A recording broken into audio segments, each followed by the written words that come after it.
നമസ്കാരം.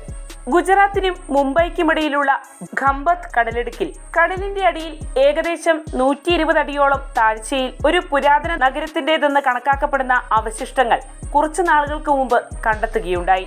അത് കടല് കയറി മുങ്ങിയ ഖംബത്തിലെ നഗരത്തിന്റെ അവശിഷ്ടമാണെന്നാണ് കരുതപ്പെടുന്നത്.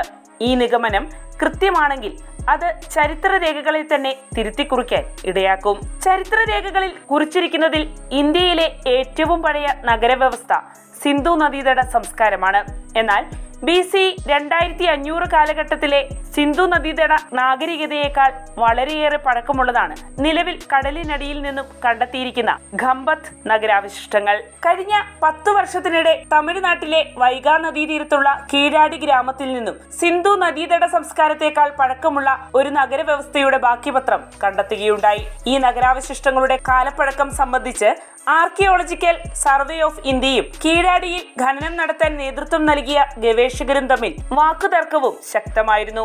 അതിനിടെയാണ് ഖംബത്ത് ഉൾക്കടലിൽ നിന്നും 9500 വർഷം പഴക്കമേറിയ ഒരു നഗരത്തെ സംബന്ധിച്ച ഗവേഷക വിവരങ്ങൾ പുറത്തുവരുന്നത്. ഖംബത്ത് ഉൾക്കടലിന് കാംബെ ഉൾക്കടൽ എന്നും പേരുണ്ട്. ഗുജറാത്തിനോട് ചേർന്ന് മുംബൈക്കും ദിയു ദ്വീപിനും വടക്കുമാറിയാണ് ഈ ഉൾക്കടൽ സ്ഥിതി ചെയ്യുന്നത്.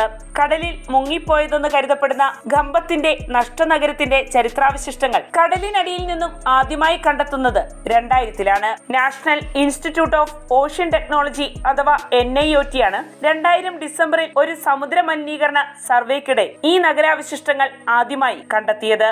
അതിനുശേഷം സോണാർ സാങ്കേതിക വിദ്യ ഉപയോഗിച്ച് നടത്തിയ തുടർ ഗവേഷണത്തിൽ ഈ കടൽ തീരത്ത് വൻ ജാമതീയ രൂപങ്ങളും കണ്ടെത്തുകയുണ്ടായി. ആ തീരപ്രദേശത്ത് വർഷങ്ങൾക്ക് മുൻപ് ഒരു നഗര സാന്നിധ്യം നിലനിന്നിരുന്നതിന്റെ തെളിവുകളാണ് അവിടെ നിന്നും കണ്ടെത്തിയ ജാമതീയ ഘടനകളെന്ന് ശാസ്ത്രജ്ഞർ വ്യാഖ്യാനിച്ചു. ഖംബത്തിൽ നിലനിന്നിരുന്ന പുരാതന നഗരം ക്രമേണ കടൽ വെള്ളത്തിൽ ആണ്ടുപോയതാകാമെന്ന നിഗമനത്തിലും ഗവേഷകർ എത്തിച്ചേർന്നു. കടലിനടിയിൽ ഏതാണ്ട് 120 അടി താഴ്ചയിൽ കണ്ടെത്തിയിരിക്കുന്ന ഈ ചരിത്രാവശിഷ്ടങ്ങൾക്ക് ഏകദേശം 5 മൈൽ നീളവും 2 മൈൽ വീതിയുമാണുള്ളത്. 2000-ലെ ഗവേഷണങ്ങൾക്ക് ശേഷം പിന്നീട് ഇതേ സ്ഥലം കേന്ദ്രീകരിച്ച് നിരവധി ഗവേഷണ അന്വേഷണങ്ങൾ നടക്കുകയുണ്ടായി. അതിൽ നിന്നും വിവിധ മൺപാത്രങ്ങൾ, മുത്തുകൾ, പ്രതിമകൾ, മനുഷ്യാവശിഷ്ടങ്ങൾ എന്നിവയടക്കം നിരവധി വസ്തുക്കൾ കണ്ടെടുക്കുകയുണ്ടായി. റേഡിയോ കാർബൺ ഡേറ്റിംഗ് പ്രകാരമാണ് ഈ പുരാതന അവശിഷ്ട വസ്തുക്കൾക്ക് 9500 വർഷത്തെ പഴക്കം കണക്കാക്കപ്പെട്ടിരിക്കുന്നത്. ഹിമയുഗത്തിന്റെ അവസാനത്തിൽ സമുദ്രനിരപ്പ് ഉയർന്നതിനെ തുടർന്ന് വെള്ളത്തിനടിയിലായ ഒരു വികസിത നാഗരികതയുടേതാണ് നിലവിൽ കണ്ടെത്തിയിരിക്കുന്നത് ഈ അവശിഷ്ടങ്ങളെന്ന് നാഷണൽ ഇൻസ്റ്റിറ്റ്യൂട്ട് ഓഫ് ഓഷ്യൻ ടെക്നോളജിയിലെ ഭൂഗർഭ ശാസ്ത്രജ്ഞൻ ഡോക്ടർ ബദ്രിനാരായണൻ അവകാശപ്പെടുന്നു. ഹാരപ്പൻ നാഗരികതയുടെ തൊട്ടു മുൻപുണ്ടായിരുന്ന നഗരമായിരിക്കാം ഈ നഷ്ടപ്പെട്ട നഗരമെന്നും അദ്ദേഹം ചൂണ്ടിക്കാണിക്കുന്നു. ഇത്തരത്തിലുള്ള വാദഗതികൾ BC 5500 മുമ്പ് ഭൂമിയിൽ സങ്കീർണമായ സാമൂഹ്യ അവസ്ഥ നിലനിന്നിരുന്നില്ല എന്ന വാദത്തിന് എതിർ ചോദ്യമായി ഉയർന്നു വന്നിരിക്കുകയാണ്. എന്നാൽ എല്ലാ ഗവേഷകരും ഈ വാദഗതിയോട് യോജിക്കുന്നില്ല.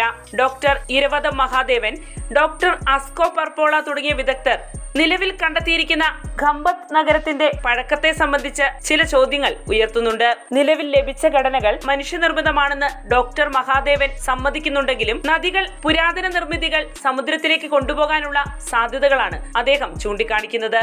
അതേസമയം റേഡിയോ കാർബൺ ഡേറ്റിംഗിനെ സംബന്ധിച്ചാണ് ഡോക്ടർ പർപോള സംശയമുന്നയിക്കുന്നത്. നദിയുടെ ജലത്തിന്റെ സഞ്ചാരഗതിക്കനുസരിച്ച് കല്ലുകൾക്ക് രൂപമാറ്റം സംഭവിക്കാമെന്നും അത്തരത്തിൽ രൂപമാറ്റം സംഭവിച്ച വസ്തുക്കളാകാം കടലിനടിയിൽ നിന്ന് കണ്ടെത്തിയിരിക്കുന്നതെന്നും അദ്ദേഹം വാദിക്കുന്നു. ഇത്തരത്തിൽ ഗവേഷകർക്കിടയിൽ തർക്കങ്ങൾ മുറുകുകയാണ്. എന്തായാലും ഖംബത്ത് ഉൾക്കടലിനടിയിൽ നിന്നും കണ്ടെത്തിയിരിക്കുന്ന നിലവിലെ ചരിത്രാവശിഷ്ടങ്ങളെ സംബന്ധിച്ച് വ്യക്തമായൊരു നിഗമനത്തിലെത്തിച്ചേരാൻ ചരിത്രകാരന്മാർക്ക് കഴിഞ്ഞിട്ടില്ല എന്നതും ശ്രദ്ധേയം. വാർത്തയുടെ നിറം തേടി തനിനിറം.